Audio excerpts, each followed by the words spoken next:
Halo teman-teman, selamat datang kembali di kampus IT. Untuk video kali ini, saya akan fokuskan bagaimana cara melakukan proteksi pada bagian username dan password yang ada pada sistem kita. Oke teman-teman, kita langsung masuk saja ke prakteknya. Nah, salah satu serangan yang cukup berbahaya bagi sistem kita adalah SQL injection. Orang lain dapat melakukan bypass pada kolom ataupun text box yang sudah kita sediakan.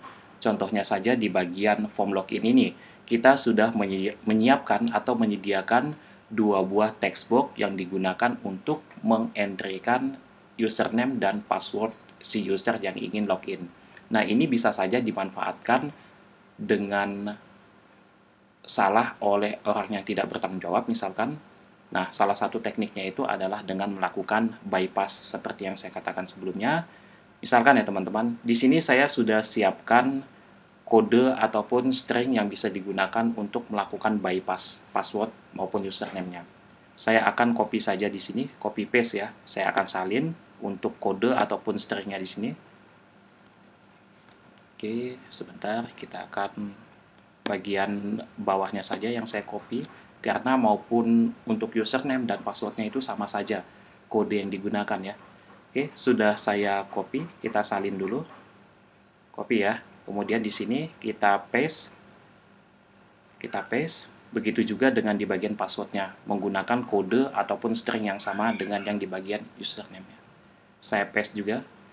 Nah, teman-teman perhatikan bahwa username dan password yang terdaftar pada database kita adalah John, baik username maupun passwordnya.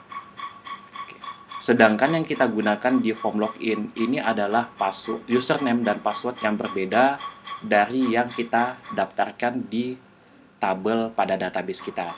Nah, itu artinya, kita berasumsi bahwa ini akan gagal.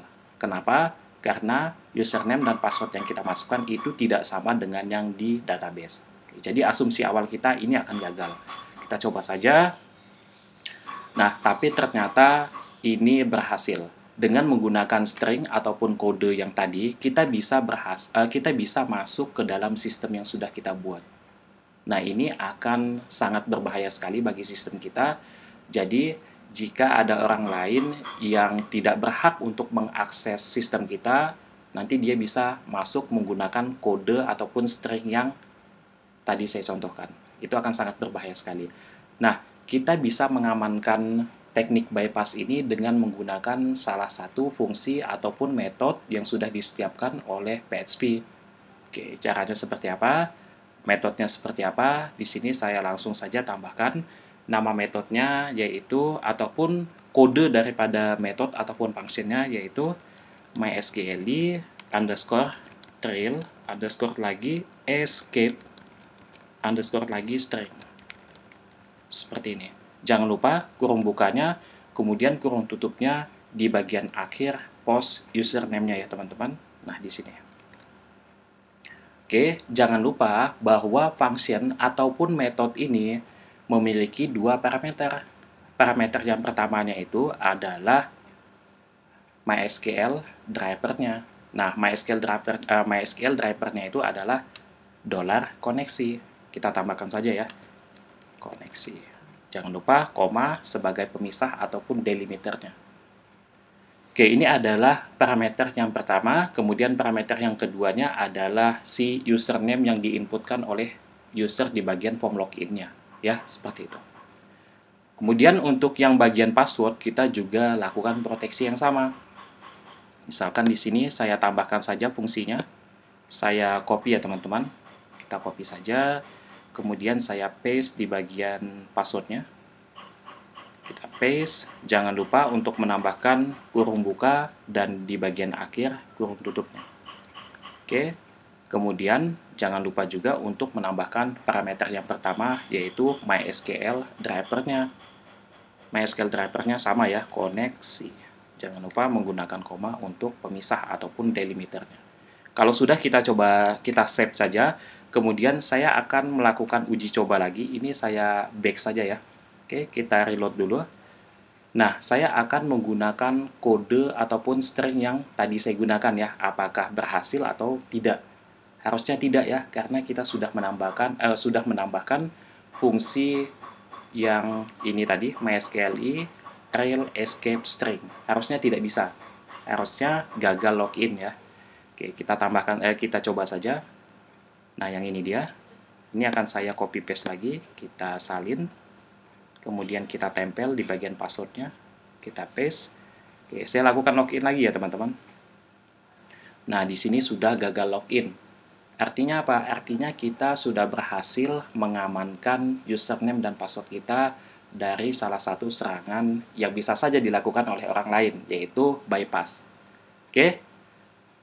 Nah, apakah dengan menggunakan metode ataupun function ini, kita bisa menggunakan function yang kombinasi? Misalkan menggunakan simbol, angka, dan juga huruf ya. Apakah bisa? Kita coba saja. Nah, di sini saya lakukan edit dulu ya teman-teman. Kita coba edit. Di bagian John ini akan saya tambahkan simbol dan angka. Simbolnya misalkan minus sama dengan, kemudian angkanya adalah 1, 2, 3, dan 4. Oke, sekarang saya langsung klik Go saja.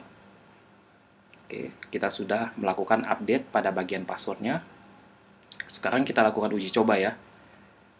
Nah, ini udah gagal, jadi dengan menggunakan kode seperti ini sudah tidak bisa. Sekarang kita coba masuk menggunakan username dan password yang sudah terdaftar di database, yaitu John pada username-nya dan John minus sama dengan 1, 2, 3, 4 pada passwordnya.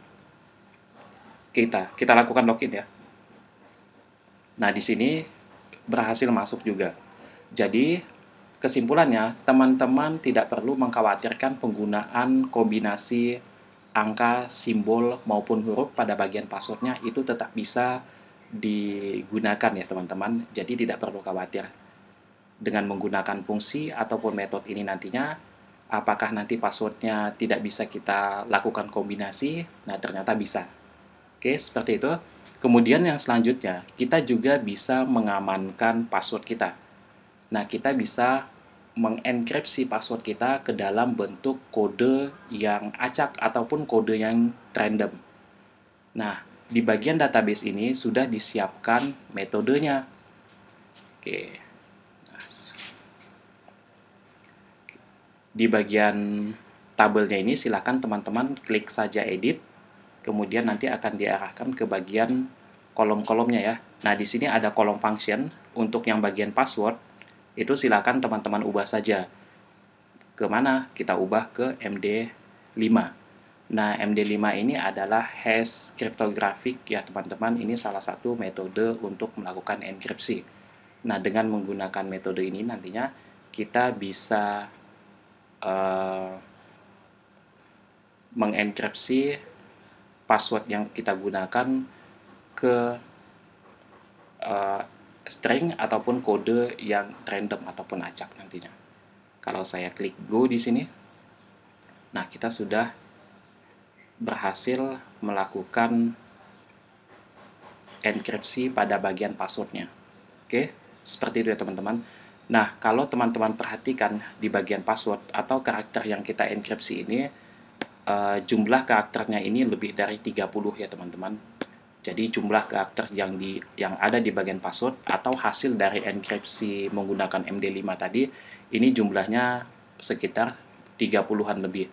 Sehingga kalau di bagian kita masuk dulu ke strukturnya, sehingga di bagian password untuk panjang datanya harus teman-teman set lebih dari 30 ya, sebisa mungkin 50.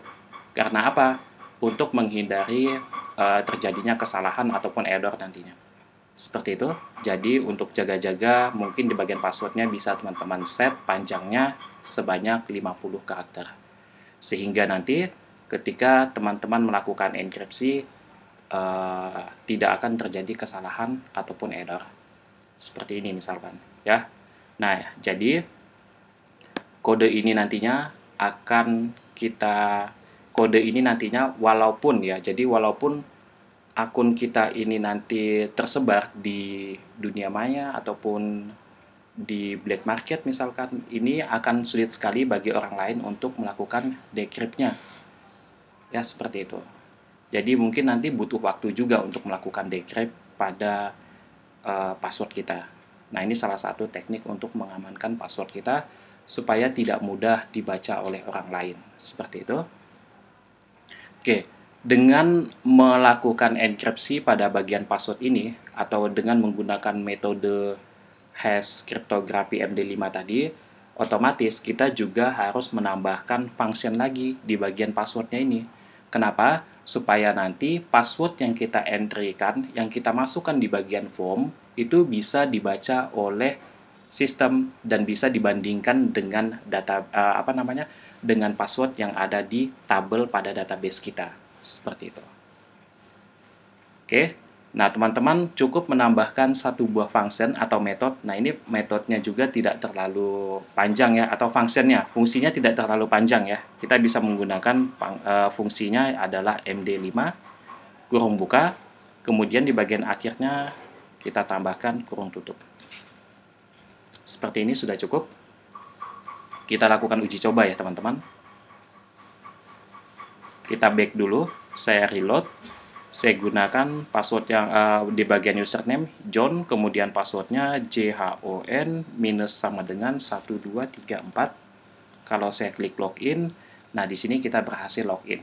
Sekarang kalau misalkan saya gunakan username John dan passwordnya John, oke, kita cek. Nah di sini gagal login ya teman-teman. Oke, seperti itu untuk melakukan proteksi pada bagian username dan password kita. Sehingga dengan menambahkan beberapa fungsi untuk proteksi ini, kita tidak perlu begitu khawatir lagi dengan serangan-serangan kecil yang dilakukan oleh orang lain. Oke teman-teman, saya rasa untuk video kali ini cukup sampai di sini. Silakan dibagikan video ini supaya nanti bisa bermanfaat bagi orang lain juga, teman-temannya mungkin. Untuk video selanjutnya silahkan dinantikan dan sampai ketemu lagi di video berikutnya. Terima kasih.